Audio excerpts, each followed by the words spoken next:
Sienna God, hello all. Osh afternoon, good afternoon, Wado. Thank you for watching. So this is day 14, part B of reading Black Rednecks and White Liberals by Thomas Sowell. Germans living outside Germany, ethnic Germans, in parentheses, VOLKSDEUTSCHE. So is that Volksdeutsch or Deutsch? I have no idea. As distinguished from German citizens living at home or abroad, Reich douche, in parentheses, REICHSDEUTSCHE, included Germans who suddenly found themselves minorities in new nations created by the breakup of the Habsburg Empire, and Germans stranded across new national boundary lines created by the Treaty of Versailles. Excuse me. Getting over that cold or whatever that was. That ended the First World War, while the Germans living in Czechoslovakia's Sudetenland, Sudetenland, were the largest and best known of these. Others included Germans living in the South Tyrol, Tyrol, that had been transferred from Austria to Italy, and Germans living in the newly reconstituted nation of Poland.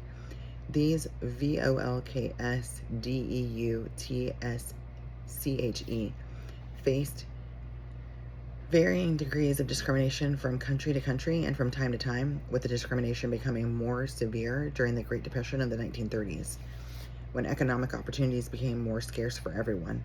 Years before the Nazis came to power in Germany, these Volks, I don't know how to say that, in other countries, Volksdeutsch, in other countries organized themselves for various forms of protest and political activity and self-defense. Not only did the Nazis have little interest initially in the Volks organizations and movements, the Volks had little interest in Germany's Nazis. And even those Germans abroad who established relationships with organizations within Germany usually did so with non-Nazi organizations. Only as the Nazis saw possible usefulness of Volk organizations and for furthering Hitler's international ambitions did they take an interest in them, championing their cause when it suited. My body is still tired. Let me see. Let me pause it real quick. Found it when it suited Germany's national purposes and abandoning them to their fate, when Volk's interests conflicted with Hitler's national ambitions. Thus, while Nazi Germany championed the cause of the Sudeten, Sudeten Germans as part of Hitler's plan to take over Czechoslovakia and encouraged Sudeten German militancy, extremism, and violence there. Jeepers. German officials were exerting pressure against Volks in the South Tyrol to restrain themselves and accept Italian rule, since Hitler valued his alliance with Mussolini more than he cared about the fate of South Tyroleans, Tyroleans. Similarly, Volk's leaders in Lithuania were pressured to restrain the hotheads in their ranks in order to avoid creating international problems that would distract from Hitler's current international strategies. The Volks in the Slavic Protectorate were likewise sacrificed to Germany's international designs, and Volks from the Soviet-occupied eastern region of Poland were relocated to Germany for the same reason. Perhaps the biggest clue to the Nazi strategy was that during the years of Hitler's complaints about the treatment of Germans in other countries during the 1930s, emigration of the Volks to Germany was discouraged. As disaffected minorities, they were useful where they were, both as fifth columns within countries targeted for conquest and as propaganda justifications for Nazi invasions. Prior to the achievement of power by the Nazis in Germany in 1933, the various Volks organizations and movements were not Nazi movements or movements sharing the racial or national fanaticism of the Nazis. Only after Hitler came to power in Germany were they gradually won over to cooperation with the Nazis in their own self-interest as beleaguered, Beleaguered, minorities seeking allies, and to varying degrees imbued with the Nazi ideology, especially after Germany's conquests cast them in the role of a quote-unquote master race. oof, collaborating with Reich Reichsdeutsche, I don't know, Reichsdeutsche, and the subjugation of the peoples who had formerly oppressed them. Among overseas Germans, yeah, that's what I was saying. Like, I mean, they did the wrong thing, but they were kind of provoked, were they not? Kind of makes me wonder what kind of backlash is there going to be from certain types of people. I don't know. From like what our government is being forced to do to like remove them because they were all like brought and dumped here and stuff, or coerced to come here or whatever. Is there going to be blowback? I mean, there is kind of, right, within our country, but I mean from like other countries, is there going to be a blowback? But anyway, among overseas Germans, things never reached that stage, and the ability of the Nazis to infiltrate and co-opt German communities and cultural organizations was far more limited. As early as 1938, authorities in Germany were aware of how little they were accomplishing with people of German ancestry in the United States and cut back their activities there as a result. In short, among Volks as among Reichs, there was little to suggest a predisposition toward Nazi aims. Now, rather than spell it out every time, I'm literally saying Volks for Volksdeutsch or Deutsch, and Reichs for Reichsdeutsch, or whatever that is. Suggest a predisposition toward Nazi aims or ideology before Hitler took power. Their role in and their responsibility for the tragedies of the Nazi era are an entirely different question from that of whether the prior history of the German people was one uniquely leading toward the Nazi catastrophes. Nationalism and Nazism. Fanatical nationalism was at the heart of the Nazi creed. To what extent did most Germans share that creed during the Nazi era? Was it a creed going back into history or continuing on past the Second World War? Patriotism had been common to peoples around the world, particularly in wartime, and especially when people had been led to believe that their country has been attacked. There is no reason to doubt the patriotism of the Germans during the Nazi era, but gauging public opinion in a totalitarian state could hardly be done with any precision. The euphoria with which the beginning of the First World War was greeted in Germany was all too common across Europe at the time. What of Germans outside of Germany and across a wider stretch of history than a few decades of the 20th century? Despite the tenacity with which Germans clung to their own culture in the farthest reaches of the world, there was no such political loyalty to the German nation or its antecedents. Germans in Russia fought loyally against Germany in the First World War, as German Americans did in both World Wars. No one found it noteworthy during the Second World War that so many top American military leaders were of German ancestry, nor was any question of conflicts of national loyalties raised. In Australia, those Lutheran churches that were subsidized from Germany tended to be sympathetic toward Germany, while those subsidized from the United States were not. Yet, once Australia went to war with the Lutheran churches that had been sympathetic to Germany before now, urged their members to fight for Australia and otherwise cooperate with Australian authorities. The Nazis worked hard to infiltrate German organizations in the United States, Brazil, and Australia during the years leading up to World War II, but with only limited success, despite tactics that sometimes included threats of reprisals against family members in Germany if their overseas relatives did not cooperate. When German minorities had been badly treated, as in Czechoslovakia and the Soviet Union, it was a different story. The Germans in the Sudeten region of Czechoslovakia helped create the crisis that was resolved as the infamous Munich Conference of 1938, where Britain and France agreed that Nazi Germany should take over that whole region of Czechoslovakia. Later, when the German army invaded the Soviet Union in 1941, Black Sea Germans welcomed them as liberators, as did some non-German minorities. And then, after the Soviet army counterattacked, more than 250,000 ethnic Germans followed the Nazi army as it retreated back to Germany. During the post-war Red Army occupation of East Germany, tens of thousands of former Soviet Germans were forced to return to USSR, though tens of thousands of others used false identities to avoid this fate, and still others avoided it by committing suicide.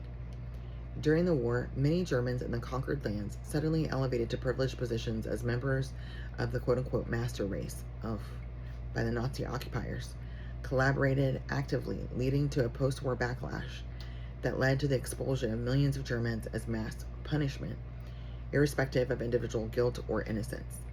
The question here, however, is not the balance of justifiable or reprehensible behavior on the part of Germans in Europe during a period of several years, but the larger historical question of whether the Nazi ideology and its horrifying consequences represented an enduring set of distinctive characteristics of Germans as a people.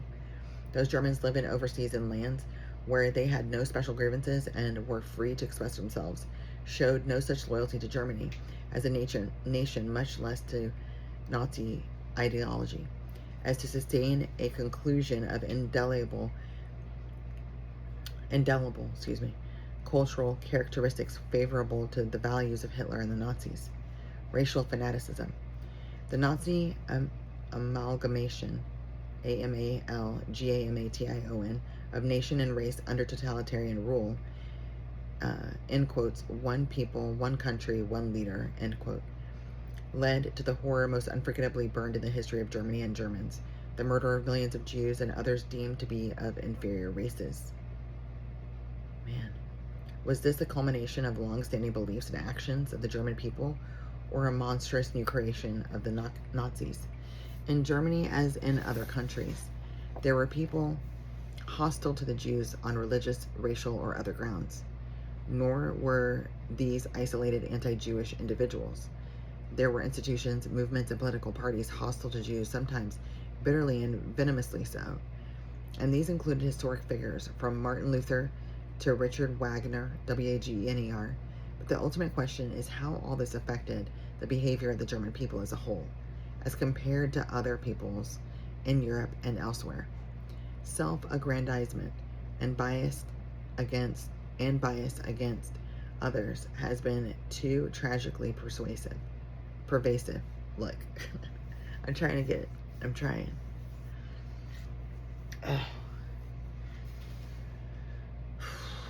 Self-aggrandizement and bias against others has been too tragically pervasive throughout human history and among peoples around the world to make it a distinctive characteristic of a particular people or a particular era. However, racism in its modern sense of belief in innate genetic inferiority and superiority of particular races has had a shorter history, dating from the last half of the 19th century, when some regarded this doctrine as a logical corollary of Darwin's theory of evolution by natural selection. Hostility to Jews, for example, had existed for thousands of years, but anti-Semitism, in the strict sense of believing in the biological inferiority of Jews as a Semitic people, was one of the offshoots of what was regarded as quote-unquote scientific racism. This new racism that wrapped itself in the mantle of science was neither peculiar to Germany nor limited in its application to Jews. Exactly. In the United States, some referred to the immigrants from Eastern and Southern Europe as, in quotes, the beaten men of beaten races, end quote, who would be incapable of being able to be absorbed into American society. The eugenics movement sought to limit the reproduction of quote-unquote inferior individuals and races so as to prevent the lowering of the national intelligence into future generations. Planned Parenthood was founded not simply as an organization for limiting the size of families in general, but more particularly to reduce the reproduction of the black population in the United States. As Planned Parenthood founder Margaret Sanger, Sanger, herself noted, such ideas were common among intellectuals who considered themselves quote-unquote progressive at the beginning of the 20th century. Ironically, although, the logical corollary of this genetic determinism, was that national IQs would fall over time as less successful people with generally lower IQs tended to reproduce. What? I was going to say that they would make it where the higher IQs had some issue getting pregnant, and then the people who have the lower IQs, they tend to produce a lot of people, and then they would then back those off through Planned Parenthood and other means of fertility issues. I don't know. Let's see what he says. So I'm going to read that again because I cut that thought like in more than half. There's no period here, so it just keeps going. Ironically, although the logical corollary of this genetic determinism was that national IQs would fall over time as less successful people with generally lower IQs tended to reproduce at a higher rate than more successful people with higher IQs. Research in the last years of the 20th century showed that scores on IQ tests had in fact risen substantially in more than a dozen nations during the course of a generation or two. The question here, however, is not the validity of genetic determinism, but how widespread and how openly avowed it was during a particular era. Germans were neither exempt from nor unique in their susceptibility to this doctrine. Hitler's racism represented the gutter-level application of an idea discussed in more lofty tones at higher intellectual levels. Racism, in our narrow modern sense, has been a significant force for little more than a century, while violent and lethal hatred of other groups goes back thousands of years. There were pogroms, Pogroms, against Jews in Europe, and similar mass slaughters of Chinese minorities in Southeast Asia. Whoa. Centuries before most people had ever heard of genetics. What then has been the record of Germans in this longer and broader history of intergroup hostility, discrimination, and violence? Comparing Germans with other Europeans for the sake of convenience, it seems clear that whatever differences there were historically tended to show the Germans not as intolerant as most Eastern Europeans. For example, toward the Jews fleeing from Eastern Europe to Germany constituted about 1/5 of the Jewish population in Germany when Hitler came to power. However tragic that was in the light of the later events, it was a very reasonable move in light of the differences between Germany and Eastern Europe at the time. Jews were so widely accepted in Germany that nearly half of all Jewish marriages between 1921 and 1927 were marriages to people who were not Jews. German Jews were noted for being far more assimilated to the larger Western society than were Jews from Eastern Europe. And this was true not only in Germany, but in the United States and as far away as Australia. German American immigrant communities welcomed German Jewish immigrants as members of their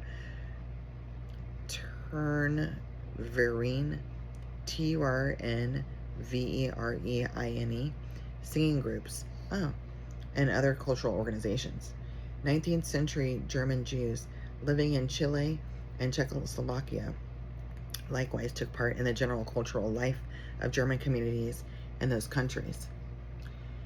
Jewish views of pre-Hitler Germany were very favorable, not only in Germany itself, but overseas.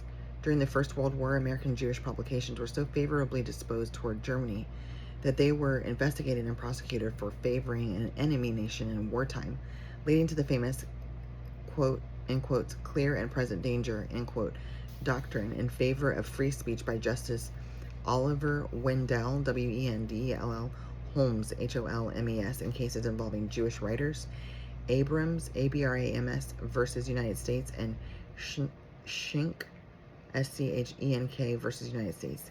Even some Zionists in Palestine returned to Germany during the First World War to fight for the fatherland. Jews were, of course, not the only targets of racial hostility, nor Germany the only place where such hostility was expressed and acted out. Don't to go, Hank, to we meet again. Love you, mean it.